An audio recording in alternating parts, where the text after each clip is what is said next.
So the way we started kidney transplant, इसकी जिस तरह से हमें आइडिया आया था, इसकी भी एक बड़ी अपनी इंटरेस्टिंग स्टोरी है।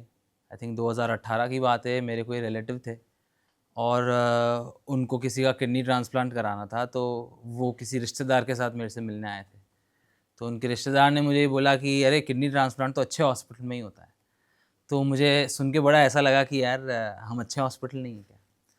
सो I took it upon myself. मैंने सोचा कि यार मैं भी किडनी ट्रांसप्लांट मेडिकल्स में करके रहूँगा।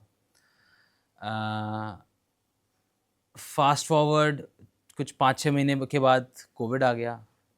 कोविड के टाइम सब everything was on stand still, because hospital में आप किडनी ट्रांसप्लांट तो सोच ही नहीं सकते, बिकॉज हॉस्पिटल कोविड के अलावा कुछ भी नहीं कर रहा था। 2 साल कोविड के निकल गए।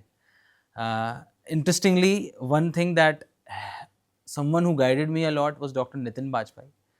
So Dr. Nitin Bajpai was our first nephrologist at Medipulse.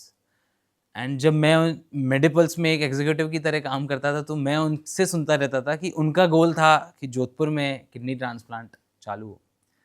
And he eventually left Medipulse, joined AIIMS and started kidney transplant there. तो मैं उनसे जब भी मिलता था तो उनसे किडनी ट्रांसप्लांट के ख्वाब देखता था और किडनी ट्रांसप्लांट कैसे होता है वो सब चीज़ें समझता था। जब उनसे बातें सुनता था तो ऐसा लगता था कि बहुत ज़्यादा कॉम्प्लेक्सिटीज़ हैं। एक ट्रांसप्लांट की अप्रूवल लाना कोई छोटा काम नहीं है, और अप्रूवल के बाद फाइनली ट्रांसप्लांट का पूरा प्रोग्राम चलाना is a very difficult task.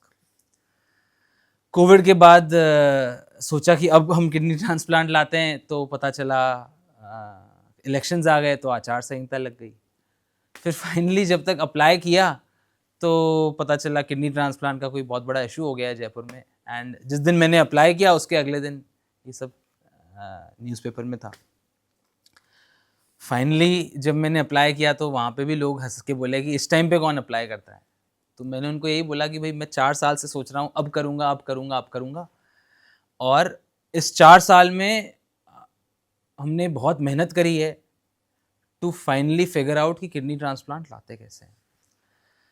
इसके आगे बहुत सारे चैलेंजेस अलग हैं जो सिर्फ बातों में नहीं समझा सकते कि हमने सोच लिया और किडनी ट्रांसप्लांट आ जाएगा। एक चलते हुए हॉस्पिटल में किडनी ट्रांसप्लांट के लिए infrastructure banana is a very complex task. इनकी जो इंफ्रा गाइडलाइन है, इनकी जो मैन पावर गाइडलाइन है, इसको मीट करना अपने आप में हमारे लिए 1 से 1.5 साल का प्रोसेस था। चलते हुए हॉस्पिटल में जहाँ इतने ज़्यादा मरीज़ है, वहाँ पे कंस्ट्रक्शन का काम कराना, ऐसे आईसीयूज़ बनाना जिनके प्राइवेट बाथरूम्स हो आईसीयूज़ के अंदर, ओटीज़ ऑपरेशन थिएटर्स को इंटरकनेक्ट करना। तो I think looking at that complexity, आधे लोग तो वहीं हार मान लेते हैं कि इसको करना क्यों। हमारे साथ एक चीज़ अच्छी ये हुई कि हमारे यहाँ, अब वो हमारे साथ नहीं है, डॉक्टर राजीव गहलोत जो हमारे कार्डियक सर्जन थे, उन्होंने 2019 में मेडिपल्स ज्वाइन किया था। और उनकी जो कार्डियक सर्जरी की जो रिक्वायरमेंट थी वो इतनी स्ट्रिंजेंट थी कि उनको अपने ओटी कॉम्प्लेक्स के पास में ही आईसीयू चाहिए था कि वो सीधा मरीज़ को ओटी से आईसीयू ले जा सके, उस मरीज़ को कॉरिडोर में भी नहीं जाना पड़े। और इवेंचुअली वो सारा इंफ्रास्ट्रक्चर हमारे लिए काम भी आया। सो आई थिंक इंफ्रा पर्सपेक्टिव से हमें ऑलमोस्ट 6 महीने से 8 महीने लगे टू डेवलप द इंफ्रा। फिर उसके बाद hiring of people, nephrologist, urologist, लोग यही 2 चीज़ें एसोसिएट करते हैं किडनी ट्रांसप्लांट से। बट हमने हमारे पहले किडनी ट्रांसप्लांट के बाद हमें ये समझ में आया कि कम से कम 40 से 50 लोग चाहिए होते हैं। और हम बोलते हैं कि एक बच्चे को बड़ा करने के लिए पूरा गांव लगता है, वैसे ही एक किडनी ट्रांसप्लांट को भी करने के लिए एक हॉस्पिटल लगता है। और मज़े की बात यह है कि हमें किडनी ट्रांसप्लांट सोचने से लेके फाइनली ट्रांसप्लांट करने का जो प्रोसेस था वो 2 साल 3 साल का प्रोसेस था। मेडिपल्स अगर आप सोचें तो 2013 में हमें आइडिया आया, 2014 में तो 12 महीने में हमने बिल्डिंग बना के एग्जीक्यूट कर दी थी। तो आप समझ सकते हैं कि कितनी लीगल टेक्निकलिटीज़ हैं।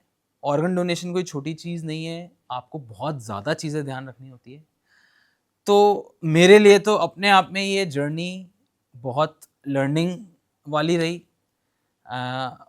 ऊंच नीच तो हर जगह आती है, उतार चढ़ाव हर जगह आते हैं, बट मैं सरकार का भी शुक्रिया करना चाहूँगा कि इन सारी परिस्थितियों में उन्होंने हमें गाइड किया कि आप इसको ऐसे नहीं ऐसे करिए, और हमारे यहाँ काफ़ी इंस्पेक्शंस हुए and all the consultants at Medipulse जिन्होंने मेरे को इस सपने को साकार करने में अपना पूरा योगदान दिया।